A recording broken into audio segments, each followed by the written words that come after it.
L'émission Prière inspirée vous est présentée par EMCI TV. Vivez des moments forts dans la parole et dans la prière avec Jérémy Sordrill. Bonjour, très heureux de vous retrouver aujourd'hui pour notre deuxième émission sur le thème de l'homme en trois dimensions. On va continuer aujourd'hui donc sur ce thème et on va parler de la nature de notre esprit, la capacité de notre esprit, comment ça fonctionne tout ça. On va aller de plus en plus profondément donc, dans l'enseignement, mais aussi dans la prière. Je crois que Dieu va vous fortifier et que vous allez pouvoir de plus en plus, que nous allons pouvoir ensemble comprendre de plus en plus comment fonctionne notre esprit et devenir de plus en plus sensible à la présence de Dieu dans nos vies personnelles. On a vu hier la création de la terre, la création de l'homme, comment Dieu a fait tout ça et le désir de Dieu par-dessus tout d'avoir une communion avec l'être humain. Une communion avec l'être humain, mais aussi Dieu voulait, en créant l'homme, que l'homme puisse dominer sur tous les animaux de la terre, sur tout ce que Dieu avait créé finalement, sur toute la création. Et Dieu voulait que l'homme puisse être la couronne de sa création, que l'homme soit bien au-dessus de la domination satanique qui avait pris place. Dieu voulait également que l'homme puisse être ce lien entre lui et la création, que Dieu puisse passer par l'homme pour accomplir sa volonté. Alors, j'ai un témoignage à vous partager avant d'aller plus loin. Une personne qui écrit avoir été délivrée par l'émission Prière inspirée de problèmes urinaires, de la peur de la solitude, de l'esprit d'ingratitude que j'ai gardé de ma famille de génération en génération. J'étais captive à travers mes parents qui étaient négatifs, mais aussi d'un esprit de sorcellerie familiale qui nous avait été transmis. Et donc, elle remercie le Seigneur du Madagascar pour ce que Dieu a fait dans sa vie à travers les émissions d'EMCI TV depuis 2017 où elle les regarde. On remercie le Seigneur pour cela. On rend gloire à Dieu pour tous les témoignages qui nous proviennent des îles, des continents, etc., des villes et des villages. Que toute la gloire soit rendue au Seigneur. Donc, notre nature spirituelle, notre corps, notre être tout entier, tout ça, c'est résumé dans cette parole de 1 Thessaloniciens, chapitre 5, au verset 23, qui est la fondation pour cette série, que tout votre être, l'esprit, l'âme et le corps, soient conservés irréprochables jusqu'à l'avènement du Seigneur Jésus-Christ. Donc, on a vu que la Bible dit, premier verset, au commencement, Dieu Père, le Fils et le Saint-Esprit, c'est un seul Dieu, une seule personne, un seul Dieu, mais en trois personnes, on va dire, créa les cieux et la terre. Dieu a tout créé au départ. On sait que le diable a voulu s'élever au-dessus du trône de Dieu, qu'il a été projeté sur la terre. À partir de ce moment-là, Dieu a formé les choses à partir des choses qu'il avait déjà créées. Et il va faire des animaux des êtres vivants, non pas des êtres éternels, mais des êtres vivants. Quand le végétal meurt, c'est terminé. Quand une plante meurt, c'est terminé. Quand un animal meurt, c'est terminé pour lui. Par contre, avec l'homme, il le forme également à partir de quelque chose qu'il a créé, la poussière de la terre. Il souffle en lui et l'homme devient un être vivant avec qui il veut communier. C'est vous et c'est moi. Dieu nous aime. Et David disait, en regardant les cieux, en regardant les étoiles, etc., il disait, mais qu'est-ce que l'homme pour que tu te souviennes de lui? Qu'est-ce que le Fils de l'homme pour que tu fasses attention à lui? Ah oui, c'est extraordinaire comment on est si petit avec nos si grands problèmes et comment peut-être des fois on se fâche, on n'est pas content, on est dans un bouchon et là on est en colère ou on est en colère parce que ceci, cela ou parce qu'il nous manque un peu d'argent sur le compte et là tout à coup on est tout à fait affolé. Et il faut qu'on se rappelle la grandeur de notre Dieu afin que notre foi puisse s'élever à la dimension de notre Seigneur. La nature spirituelle, ce que Dieu a voulu, comment Dieu communique. Il communique avec notre esprit. Et donc cet homme en trois dimensions, esprit, âme et corps, il faut qu'on puisse le comprendre. Notre corps, c'est facile. Notre corps doit être assujetti. On a les 5 sens, la vue, l'odorat, le toucher, le goûter, l'ouïe. La Bible dit qu'on ne marche pas par la vue. Donc, on n'est pas censé marcher en tant que croyant, en tant qu'enfant de Dieu, par la vue. On ne fonctionne pas comme le monde fonctionne. À partir du moment où on est venu à Jésus-Christ, on ne peut plus fonctionner comme on le faisait auparavant. Auparavant, on fonctionnait avec quoi? Des raisonnements, des calculs. On regardait les choses, on percevait peut-être avec l'intelligence, des calculs d'une expérience de vie peut-être pour prendre des décisions. Aujourd'hui, on ne fonctionne plus comme cela. On fonctionne bien sûr avec la parole de Dieu comme fondation, mais quand on lit cette parole, quand on médite cette parole et quand on va écouter le Saint-Esprit, Dieu va communiquer avec notre nature spirituelle. Il faut qu'on marche par l'esprit. Donc le corps, c'est simple, il doit être assujetti. ceux qui marchent en Jésus-Christ ont crucifié la chair avec ses passions et ses désirs. Alors la chair, ce n'est pas la chair, le corps qui a été crucifié, mais c'est l'âme, notre âme, ou plus précisément, tout ce qui n'a pas encore été renouvelé dans notre âme. Donc le corps, lui, doit être assujetti. C'est pas parce que mon corps est fatigué que forcément je dois dormir. C'est pas parce que mon corps a envie de manger que forcément je dois manger. C'est pas parce que mon corps a envie de s'arrêter que je dois m'arrêter. Non, il faut que j'assujettis tout mon corps par rapport à la volonté de Dieu pour ma vie. Et bien sûr, ce corps, on doit en prendre soin parce que c'est le temple du Saint-Esprit. Notre âme, c'est psyché, donc d'où vient la psychologie, doit être renouvelée. C'est ce que nous dit la parole de Dieu. Que le renouvellement de notre intelligence soit notre partage. Et dans notre âme, il y a l'intellect, avec le raisonnement, avec l'imagination, il y a aussi notre sensibilité, notre volonté. Donc tout ça, ça fait partie de notre âme, notre intelligence, etc. Tout ça, c'est notre âme. Donc nos façons de penser. Quand on parle de l'âme, on va souvent montrer le cerveau, la tête, parce que tout vient de là. Les pensées, etc., ça vient de l'âme. Le corps, c'est partout, mais l'âme, c'est ici. Donc, cette âme, elle doit être renouvelée avec la parole de Dieu. Maintenant, notre esprit, c'est ce petit quelque chose que, quand on n'a pas compris un peu les Écritures à ce sujet, eh bien, on a du mal à comprendre c'est quoi la différence entre mon âme et mon esprit. Est-ce que c'est la même chose? Est-ce qu'il y a une différence, etc. Il y a une différence, puisque la parole de Dieu nous dit que elle est justement, cette parole, comme une épée à double tranchant, qui va séparer, comme les jointures et les moelles, qui va séparer ce qui vient de l'âme et ce qui vient de l'esprit. Dieu va nous permettre de faire une séparation, de voir vraiment la différence entre ce qui vient de notre âme, de nos pensées, et de notre esprit, de notre nature spirituelle, du plus profond de notre être. On va en parler. Cet esprit-là, qu'est-ce qu'il doit faire? C'est le mot pneuma, on verra. Il doit naître de nouveau. Notre corps n'est pas né de nouveau, notre âme n'est pas née de nouveau, mais notre esprit est né de nouveau si nous sommes à Christ. Et cet esprit, on va voir qu'il a plusieurs fonctions. Il a une conscience, il a une intuition, on peut parler aussi du témoignage intérieur. Cet esprit peut connaître Dieu, on verra par révélation, et également cet esprit peut par l'inspiration des Écritures connaître le Seigneur. Alors, notre esprit. L'esprit, dans l'Ancien Testament, c'est le mot « rouar », qui peut être défini ou traduit par le souffle, par le vent, par l'air, c'est un peu pareil tout ça, par la force, par la brise, mais aussi parfois par le courage. Et dans le Nouveau Testament, ce mot « esprit », c'est le mot « pneuma », d'où vient pneumatique, ou les pneus, le vent, le souffle et l'esprit. Ça peut être traduit par ces trois mots. Donc, notre esprit, on peut le retrouver dans l'Ancien Testament, dans le Nouveau Testament, le même mot que le vent, que le souffle, parce qu'en effet, on ne peut pas toucher l'esprit avec nos mains. C'est comme le vent, on ne sait ni d'où il vient, ni où il va. C'est comme le souffle, on en voit les effets, mais on ne peut pas toucher le souffle directement. Donc il en est ainsi de notre esprit. Notre esprit doit naître de nouveau. Et quelqu'un un jour qui étudiait l'homme en trois dimensions demande au Seigneur, mais qu'est-ce que mon esprit? Et le Seigneur lui a dit, c'est ce qui est né de nouveau en toi. Notre esprit, c'est l'habitation de Dieu. Nous sommes une habitation nous-mêmes de Dieu en esprit, mais c'est là où Dieu habite. Alors, l'esprit, c'est où? Comme je l'ai dit, la tête, l'âme, c'est au niveau de la tête. Maintenant, on va souvent montrer, quand quelqu'un parle de l'esprit, il va montrer un peu son ventre ou à l'intérieur comme ça. Pourquoi? Pourquoi les gens font ça? Pourquoi on croit que l'esprit, c'est comme le centre de l'homme? C'est pas que notre esprit est dans notre ventre, non. En fait, en réalité, nous sommes un corps spirituel. Parce que la Bible va nous le montrer. Jésus dit par exemple dans Jean au chapitre 7 au verset 38, on a cité ce passage la semaine dernière, « Celui qui croit en moi, des fleuves d'eau vive couleront de son sein. » Alors ici, c'est le mot, donc le mot sein, c'est koïla, de son ventre, de sa cavité, de quelque chose de creux.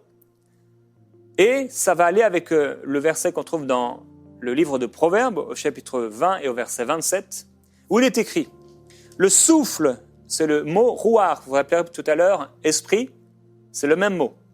Le souffle de l'homme est une lampe de l'Éternel. En fait, une bonne traduction, c'est l'esprit de l'homme. Parce que le souffle de l'homme est une lampe de l'Éternel, on ne comprend pas. Mais l'esprit de l'homme est une lampe de l'Éternel. Il pénètre jusqu'au fond des entrailles. Donc, l'esprit de l'homme. C'est ce qui est à l'intérieur de l'homme. L'esprit de l'homme, c'est ce moyen par lequel Dieu va nous donner une lumière. Il pénètre jusqu'au fond des entrailles. En fait, ça peut être traduit aussi par les chambres du ventre. Donc notre esprit, c'est ce qui est à l'intérieur de nous. Dieu ne parle pas à notre tête. Dieu parle à notre esprit. Dieu parle à notre cœur. Dieu parle à notre nature spirituelle. Vous vous souvenez, notre corps physique est en contact avec les choses physiques. Notre âme, de façon psychique, avec les êtres humains, avec les animaux quelque part. Notre esprit, avec tout ce qui est d'ordre spirituel, avec Dieu. Donc, notre esprit, la Bible dit, par exemple, Paul le dira dans 1 Corinthiens 14, « Si je prie en langue, mon esprit est en prière, mais mon intelligence demeure stérile. » Que faire donc ? Eh bien, je prierai avec mon intelligence, mais aussi avec mon esprit. Ou avec mon esprit, premièrement, et avec mon intelligence. Donc, il y a mon intelligence d'un côté, il y a mon esprit de l'autre. C'est tellement important. Et je prie dès maintenant. Je veux prier pour vous. Si pour certains, c'est vraiment nouveau ou vous voulez vraiment vivre ces choses, je vais faire vraiment une prière de foi. Père, merci parce que ta parole nous éclaire. Et tu veux, c'est ton désir profond que nous puissions, alors que tu nous as placés sur la terre, faire la différence entre ce qui vient de nos pensées, qui doit être renouvelé. Et on sait que nos sentiments, ils mentent, ils sont variants. Et ce qui vient de notre nature spirituelle, là où tu habites, là où tout est parfait, là où ta parole déclare que tu nous as scellés du Saint-Esprit. Je prie, Père, pour mes bien-aimés. Je prie qu'ils puissent de plus en plus faire la différence entre ce qui vient de leur tête et ce qui vient de leur nature spirituelle, là où tu parles, afin que de leur nature spirituelle, de leur esprit, oui, ces fleuves d'eau vive, mais aussi cette sagesse divine, cette intelligence divine puisse monter jusque dans leur âme et qu'ils puissent percevoir, recevoir ta volonté pour leur vie dans tous les domaines de leur vie et accomplir avec perfection le plan que Dieu avait prévu pour eux. Père, je prie pour une révélation surnaturelle. De plus en plus, cette révélation, qu'elle puisse être vécue, reçue, au nom de Jésus-Christ. Amen. Gloire à Dieu. Je crois que ça va beaucoup vous aider. Moi, comme je l'ai dit, comme je l'ai partagé, ça m'a révolutionné. Ça faisait 12 ans que j'allais à l'église quand j'ai commencé à entendre parler de l'homme en 3 dimensions. Et ça m'a complètement changé, ça m'a transformé de savoir qu'il y avait une différence entre mon âme et mon esprit et que Dieu me parlait dans mon esprit. Parce qu'en effet, alors qu'on veut parler aujourd'hui de la capacité de notre esprit a la capacité de connaître Dieu. Notre esprit ne fonctionne pas comme notre tête, elle fonctionne par apprentissage. On apprend que 2 plus 2 égale 4. Eh bien, notre esprit ne fonctionne pas comme ça. Notre esprit va fonctionner par révélation. La Bible dit, l'apôtre Paul dira, quand il a plu à Dieu de révéler en moi son Fils. Donc, l'apôtre Paul a reçu une révélation, pas dans sa tête, mais dans son esprit, que Christ était le Messie, que Christ était le Fils de Dieu. On aurait pu passer, d'ailleurs, je me souviens, lorsque j'étais à la fac à Rennes, en Bretagne, j'ai été qu'une année, il y avait une professeure j'avais un cours optionnel sur la Bible. Je me suis dit, waouh, super, ça va être un bon cours que je vais prendre. Et il y avait donc ma professeure de la Bible, elle avait lu la Bible plusieurs fois, mais elle n'était pas née de nouveau. Elle pouvait lire et elle pouvait relire et relire encore la Bible. Dieu ne s'apprend pas, Dieu se révèle. C'est une révélation comme ça qui vient dans le cœur de l'être humain. C'est pour ça qu'aucune religion, aucun homme, aucun pasteur ou quel que soit son titre ne peut amener Dieu dans le cœur d'une personne. C'est une révélation. Bien sûr, nous prêchons la parole de Dieu, nous lisons la parole de Dieu, mais à partir de cette parole, Dieu agit et le cœur humain reçoit une révélation surnaturelle. C'est pour ça qu'on peut parler souvent avec des gens qui ne connaissent pas Dieu. On peut leur parler, on peut leur témoigner, etc. On se dit, mais Seigneur, pourquoi ils ne te reçoivent pas ? Ils ont besoin d'une révélation surnaturelle dans leur nature spirituelle qui est pour le moment enténébrée. Il faut que les ténèbres partent et que la lumière arrive. Au nom de Jésus-Christ, je prie que cela soit le partage de tous vos amis qui ne sont pas nés de nouveau. Et vous pouvez dire Amen, qu'il en soit ainsi au nom de Jésus-Christ. Permets-moi de porter du fruit. Permets-moi de briller pour toi et de voir ce que j'aime. Seigneur Jésus-Christ, c'est arracher du royaume des ténèbres. Donc, il faut naître de nouveau, c'est ce que Jésus a dit, on en a parlé la semaine dernière, cette révélation surnaturelle de l'Esprit de Dieu qui vient dans notre esprit et qui nous montre, oui, Dieu est réel, ça ok, on le croyait peut-être ou pas, ça dépend des gens, mais Dieu est venu dans mon esprit, j'ai une révélation et on pourrait m'arracher le bras, on pourrait me couper la tête, je continuerai à croire que Dieu existe, que Dieu non seulement existe, mais qu'il est mon Père, que je suis son enfant. Alléluia, gloire à Dieu, ça c'est venu par une révélation. Romains chapitre 8, verset 16, dit quoi? L'Esprit lui-même rend témoignage à notre esprit que nous sommes enfants de Dieu. Comment vous savez que vous êtes enfants de Dieu? Comment je sais que je suis enfant de Dieu? C'est pas parce qu'on me l'a dit, c'est pas parce qu'un jour on m'a dit, si tu te baptises d'eau, tu seras enfant de Dieu, et maintenant, Jérémie, à la sortie de ton baptême d'eau, mais maintenant, tu es enfant de Dieu. Non. J'ai su, et vous avez su que vous savez que vous êtes enfant de Dieu. On le sait, mais comment? Dans notre tête? Non. C'est pour ça que d'ailleurs, quand quelqu'un naît de nouveau, qu'il est un bébé spirituel, il est possible que dans les jours qui vont suivre, le diable va essayer d'attaquer dans ses pensées. Mais non, tu n'es pas un enfant de Dieu, regarde, tu as encore fait du mal, etc. Mais dans notre nature spirituelle, si nous écoutons notre nature spirituelle, nous savons, parce que l'Esprit de Dieu rend témoignage, c'est un témoin. Il rend témoignage à notre esprit que nous sommes enfants de Dieu. Et c'est pour ça qu'on pourra nous dire tout ce qu'on veut. Nous savons au plus profond de nous-mêmes que nous sommes enfants de Dieu. 1 Corinthiens chapitre 2, verset 10, Dieu nous les a révélés par l'Esprit, car l'Esprit sonde tout, même les profondeurs de Dieu. Dieu nous a révélés comment? Par l'Esprit. Alors on dira que Dieu ne parle pas à la tête des gens et que nulle part dans la parole de Dieu, on trouve que Dieu est parlé à la tête des gens, mais Dieu parle à l'esprit des gens, comme on peut le voir ici avec quelques versets. Donc, notre esprit ne fonctionne pas comme notre tête. Notre tête, c'est 2 plus 2 égale 4. Apprentissage, réflexion, raisonnement. Mais notre nature spirituelle fonctionne par des révélations. Alors, ce terme de révélation ou de connaissance qui nous est transmise, dans le Nouveau Testament, il y a 2 mots qui sont utilisés pour cela. Le premier, c'est ginosko, c'est connaître quelque chose en apprenant. On peut par exemple méditer la parole de Dieu, ou comme moi, j'ai reçu cette propre formation biblique il y a des années, et maintenant je peux la transmettre. Ok, c'est une connaissance ginosko, on connaît quelque chose et on progresse dans cette connaissance. Mais il y a ce deuxième type de connaissance, oida. Ça, c'est le terme oida, dans le grec, qui est une connaissance révélée. C'est soudain, et on ne peut pas, quelque part, grandir dans cette connaissance. On ne peut pas grandir dans la connaissance que nous sommes enfants de Dieu. Nous sommes enfants de Dieu. Maintenant, on pourrait grandir dans la connaissance de savoir qu'est-ce que ça change dans notre vie, etc. Mais c'est une révélation qui nous est venue. Nous sommes enfants de Dieu. Eh bien, notre esprit va fonctionner avec cette connaissance révélée. Oida. Maintenant que j'ai cette révélation de Dieu et de ma nouvelle naissance, je vais progresser dans la connaissance de Dieu en méditant la parole, etc. Je vais renouveler mon intelligence et ça, c'est la connaissance ginosko. Je vais progresser dans cette connaissance. Mon esprit, comme je l'ai dit, a la capacité de connaître Dieu. Mon esprit a la capacité d'être en communion avec Dieu. C'est le mot koinonia, le mot communion dans le Nouveau Testament qui veut dire un partage commun, une participation commune, une union parfaite. D'autres ont vu encore le terme de verser dans une même coupe. Oui, je fais un avec l'Esprit du Seigneur.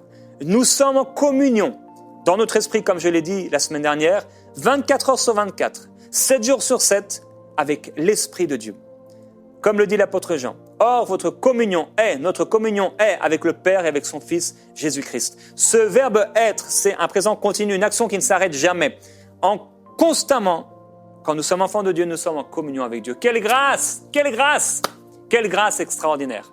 De savoir que même si je fais le mal, mon esprit reste en communion avec Dieu. Même si j'ai péché, alors bien sûr, là, je dois demander pardon pour rétablir, restaurer les choses, mais je suis en communion avec Dieu. Alors si je fais le mal et si tu as fait le mal, si tu ne veux plus retourner dans ton église locale parce que tu as péché, parce que tu as honte et tu as peur que les gens te regardent, eh bien, retourne dans ton église locale parce que Dieu ne t'a pas condamné. Dieu t'aime et il vit en toi. Et il veut que tu puisses bénéficier de ses grâces. Alors retourne dans la maison de Dieu avec joie, alors que tu m'entends aujourd'hui et cette parole est pour toi, tu as été déçu, oui, parce que après avoir péché, tu t'es senti critiqué, tu as senti qu'on t'a méprisé, qu'on t'a calomnié, mais j'aimerais te dire, c'est une technique du diable pour t'éloigner de l'église locale, pour finalement t'éloigner de ton Père céleste, t'éloigner de Dieu. Mais au nom de Jésus-Christ, par cette connaissance révélée de la parole de Dieu, reçois maintenant, oui, une révélation de son amour, retourne dans la maison de Dieu. Et j'aimerais dire aussi à plusieurs, retourne dans ta chambre de prière, retourne dans ta communion avec Dieu, retourne dans cette passion que tu avais pour le Seigneur, parce que ton esprit a cette capacité d'être en communion avec Dieu et ton esprit est en communion avec Dieu.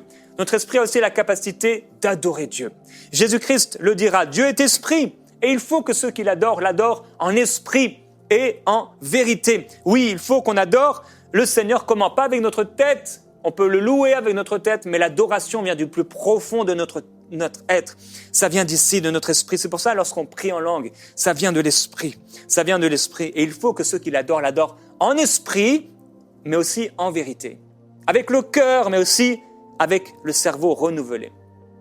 Alors notre esprit, né de nouveau, fonctionne par révélation, des choses inattendues, mais aussi par inspiration. Et nous avons besoin dans notre vie personnelle de cette inspiration. On a tellement besoin d'inspiration. Cette inspiration, c'est l'inspiration dont, alors, lorsqu'on est prédicateur, on connaît bien ces choses-là.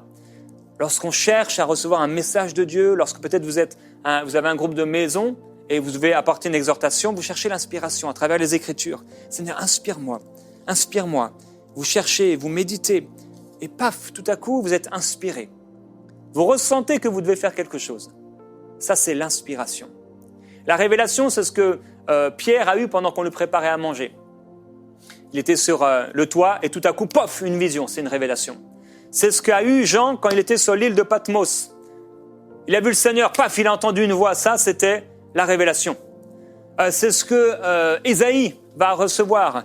Il voit l'année de la mort du roi Osias, le Seigneur assis sur un trône très élevé, les pans de sa robe qui remplissaient le temple. Alléluia, gloire à Dieu.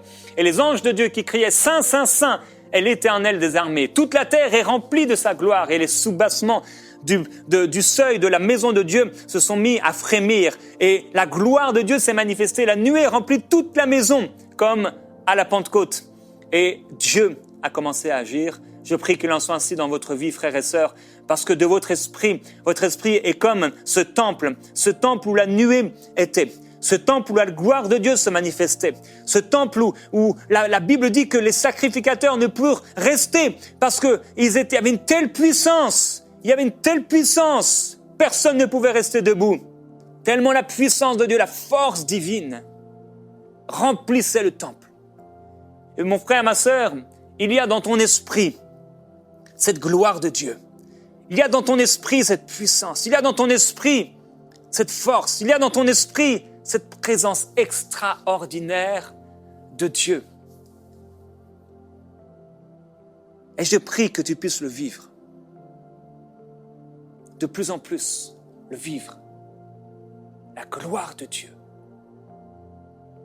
Père, merci.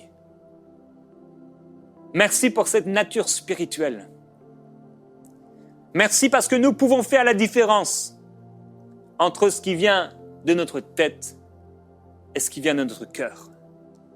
Merci parce qu'il y a des années, Seigneur, tu m'as montré ces choses par cette formation que j'ai reçue. Et je te glorifie pour cela. Merci parce que tu m'as formé toi-même également à des révélations et par l'inspiration des Écritures. Car toute parole est inspirée de toi et utile.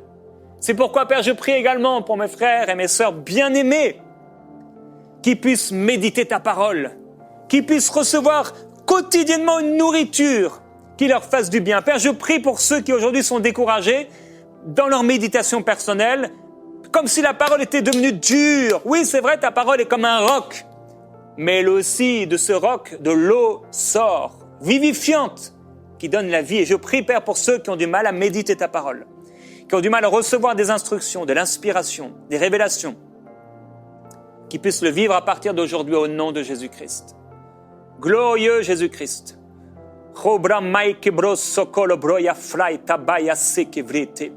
Raibro pro kele mai de bro sokol brai tikele biria mando lo broya we.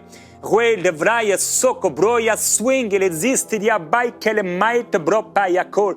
Raiflo soko bra paya soko broita. Que faire donc? Je prierai par l'esprit, je prierai aussi avec l'intelligence. Je chanterai par l'esprit et je chanterai aussi avec l'intelligence. Père, je prie pour ton peuple, pour que nous puissions être équilibrés. Ne pas seulement toujours prier dans nos vies personnelles avec l'intelligence, ne pas toujours chanter avec l'intelligence, mais prier et chanter en esprit. Je prie, Père, que mes frères, mes sœurs, quel que soit leur âge, qui ont du mal à marcher par l'esprit et qui ont trop marché par leurs 5 sens, qui ont trop marché et qui marchent trop par la vue. Quand tout a l'air de bien aller, ils sont heureux, comme si Dieu est là. Quand il fait beau, Dieu est là. Et quand il fait pas beau, c'est comme si pour eux tu n'étais plus là. Père, je prie pour ces personnes qui vivent au gré des circonstances. Fais de nous tous des hommes et des femmes spirituels. La parole déclare qu'on peut se mettre à part et qu'on peut devenir ces vases d'honneur en s'abstenant des choses de ce monde et en se nourrissant des paroles de la foi. Oui, précieux Père, nous voulons marcher par l'esprit parce que nous sommes des êtres spirituels. Nous ne sommes pas des corps, nous ne sommes pas avant tout une âme, nous sommes un esprit, créé à ton image et à ta ressemblance. Père, je prie vraiment que ton peuple puisse saisir cela, puisse marcher non plus dans la condamnation, mais dans la communion. Non plus dans la plainte, mais dans l'adoration. Non plus dans une recherche intellectuelle, mais dans l'inspiration et la révélation. Je prie qu'il en soit ainsi, Père, dans leur vie, afin qu'ils puissent progresser dans la connaissance de Christ et qu'ils puissent aussi recevoir des révélations. Ces révélations qui viennent sans qu'on les cherche. Jean n'était pas en train de chercher cette révélation. Pierre n'était pas en train de chercher cette révélation. Ésaïe n'était pas en train de chercher cette révélation. Mais tout à coup, tu leur as donné. Alors Père, alors que nous cherchons l'inspiration, alors que nous voulons grandir dans ta parole, merci pour ces révélations qui nous bouleversent, qui nous changent complètement. J'ai besoin, Seigneur, d'entendre ta voix. J'ai besoin d'entendre ta parole et tu le sais. Et mes frères et mes sœurs ont besoin également. Oui, je prie pour vous, que vous puissiez recevoir ces révélations dont vous avez besoin et entendre la voix de Dieu. Demain, on va aller plus loin dans cette nature spirituelle, notre esprit. Vous serez édifiés, je le crois.